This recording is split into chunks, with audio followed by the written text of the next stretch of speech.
বর্তমানে satellite network মানুষের হাতে হাতে পৌঁছে যাওয়ার কারণে বিভিন্ন আনপড় মানুষগুলো ক্যামেরার সামনে দু চার কথা বলে সেটাকে ইন্টারনেট জগতে ছড়িয়ে দিচ্ছে। ফলে সাধারণ মুসলমান তাদের এই কথাগুলো শুনে শুনে অহরহ ভেবাচেকা খেয়ে যাচ্ছে, কিংকর্তব্য বিমূঢ় হয়ে যাচ্ছে। কোনটা সহি কোনটা অসহি এই নিয়ে রীতিমতো প্রশ্নবিদ্ধ হচ্ছে। এজন্যই আমাদের বিষয়গুলো নিয়ে আলোচনা করার প্রয়োজন পড়েছে। নচেত ইতিপূর্বে আজ থেকে 20-25 বছর আগেও তারাবির রাকাত সংখ্যা নিয়ে আমাদের মসজিদের মিম্বরে বসে কথা বলার দরকার হয় নাই, কারণ সবাই জানে তারাবির রাকাত সংখ্যা কত। বলেন, আমাদের ইসলাম আজকে নতুন করে সিদ্ধান্তে যাওয়ার কোনো দরকার আছে না? আজ থেকে 1500 বছর আগে ইসলামের প্রত্যেকটা বিধিবিধান সিদ্ধান্ত হয়ে গেছে। তাহলে সিদ্ধান্ত হয়ে যাওয়া বিষয়ের উপরে নতুন করে কথা বলার দরকার কি? আমরা এখন সিদ্ধান্ত দেব না, আমাদের সেই যোগ্যতা নেই।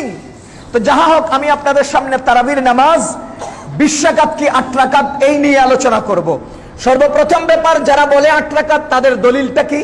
তাদের দলিল হযরতে আয়েশা রাদিয়াল্লাহু তাআলা আনহার একটি হাদিস, বুখারী শরীফের হাদিস, মুসলিম শরীফের হাদিস। আপনারা ভালো করে মনে রাখবেন, ইমাম মুসলিম রাহমাতুল্লাহি আলাইহি এই হাদিসটাকে তাহাজ্জুদ অধ্যায়ে উল্লেখ করেছেন। ইমাম বুখারী রাহমাতুল্লাহি আলাইহি এই হাদিসটাকে তাহাজ্জুদ অধ্যায়ে উল্লেখ করেছেন। যেহেতু এটা তাহাজ্জুদ নামাজ অংশে ইমাম বুখারী ইমাম মুসলিম এনেছেন, সেহেতু এই হাদিসটাকে দিয়ে তারাবির নামাজ সাব্যস্ত করার চেষ্টা করা এটা দুঃসাহস ছাড়া আর কিছু নয়। এরা ইমাম বুখারী থেকেও ইমাম মুসলিম থেকেও বেশি বুঝে, এমনটাই তারা প্রমাণ করতে চায়। হাদিসটা কি ছিল? হাদিসটা বুখারী শরীফের 1147 নম্বর হাদিস, মুসলিম শরীফের 738 নম্বর হাদিস। হাদিসের মধ্যে আসছে, হযরতে আবি সালমা ইবনে আব্দুর রহমান রাদিয়াল্লাহু তাআলা আয়েশা রাদিয়াল্লাহু তাআলা আনহাকে জিজ্ঞেস করেন যে রাসূল সাল্লাল্লাহু আলাইহি ওয়াসাল্লামের রমজান মাসের রাত্রিকালীন নামাজ কেমন ছিল?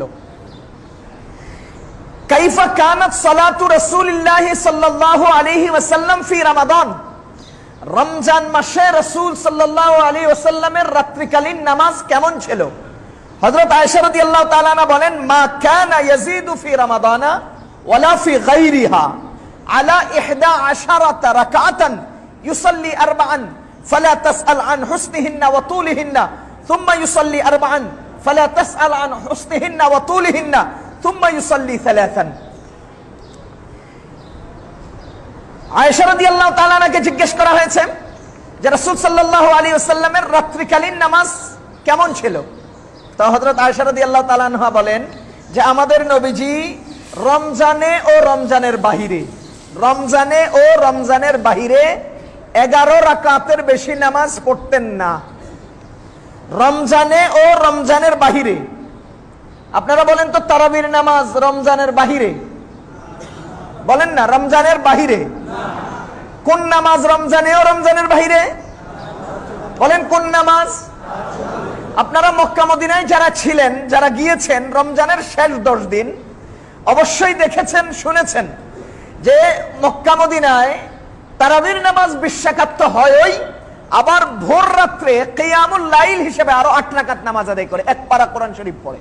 আমি গত রমজানের আগের রমজানে মক্কা শরীফে 15 দিন ছিলাম, লাস্ট 15 দিন আমি নিজে সশরীরে সেখানে আমলে জুড়েছি, আমি দেখেছি, আমি উপস্থিত ছিলাম।